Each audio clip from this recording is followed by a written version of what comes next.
Hello, hello, Mama T here, and I would love to talk about Echinacea. What is the deal with Echinacea anyways? It's like super popular. Maybe your parents used it, maybe your grandparents used it, maybe you used it. This was like the high, hot, wonderful, amazing herb like 10 years ago, and then elderberry came and took over. In my professional opinion, you put the two together. This is the flower of wholeness. It is the queen of blood purifiers. It is lovingly called snake root by Native Americans. It in fact grows in America, so it was very used by indigenous peoples. The reason being that this is such a strong alternative, which is the action term for a good blood purifier, that it was very useful if you did get bit by a snake. So say I got bit by a snake on my arm, and then my arm would blow up, right? So if I were to take or chew on Echinacea root and or make a poultice as well, what it does is it purifies your blood so quickly that that venom can't grow, thereby decreases that inflammation. Now this is not only useful against snake venom, this can also be used against spider bites, wasps, bee stings. I myself have used it against bee stings with amazing results. Now the benefit of having something that is such a strong blood purifier is that this is good if you ever get glandular infection or if you have swelling in your lymph, and it clears the way for the good guys to be able to get to where they need to get to in your system. At the first early onset of infection, what Echinacea does is it goes in and it sets off the sirens. Woo, woo, woo, hey, come on, let's go. And so your SWAT team, your little SWAT immune system team gets suited up and does its whole sweep, and when it finds a bad guy, it eats it, because that's what your immune system does. Now the downside to this is if you take Echinacea every single day, eventually the SWAT team's gonna go, yeah, you know what, it's not a real emergency, that's just the Echinacea. And so it's another herb that cried wolf. You can absolutely take this once you already are sick. In fact, this is one of my favorite things to take with fever.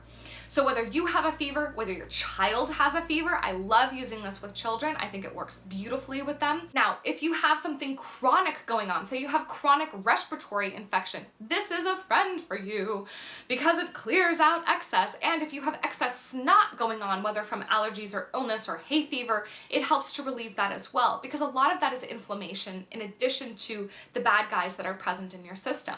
So this can be used against bronchitis, pneumonia, hay fever, any lymph congestion. I love this for ear infection. This is amazing even against the super bad gnarly stuff like strep and staph, measles, chicken pox. This is something that I love when there's a case of a very suppressed immune system. So I'm going to give the example of mono. Mono is something that people get and it keeps them sick for months at a time. So this really seriously compromises your immune system and leaves you vulnerable to so many other things that could possibly get you.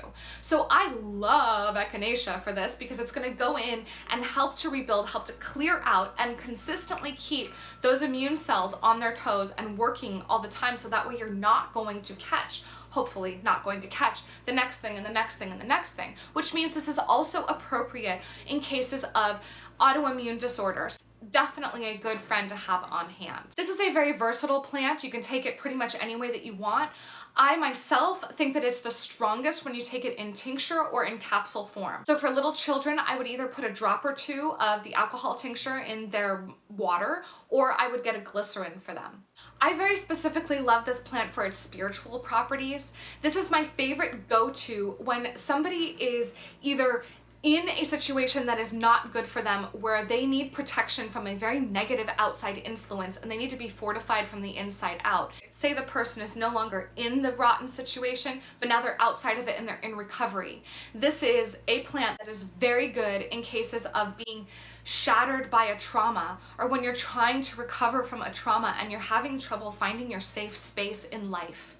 Echinacea brings a sense of a wholeness and resilience when you're under stress, and it's very helpful when you're feeling alienated due to stress or PTSD, because Echinacea helps to give you a pure heart. When you have a pure heart, you radiate from the inside out and you are as protected as you can possibly be. So my bullet points with Echinacea are that it is a protector, both spiritually and physically, that it helps to protect you and bring in the kind of resources that you may need in order to find your inner resilience. May this plant bring you the protection and resilience that you're looking for. Stay happy and stay healthy.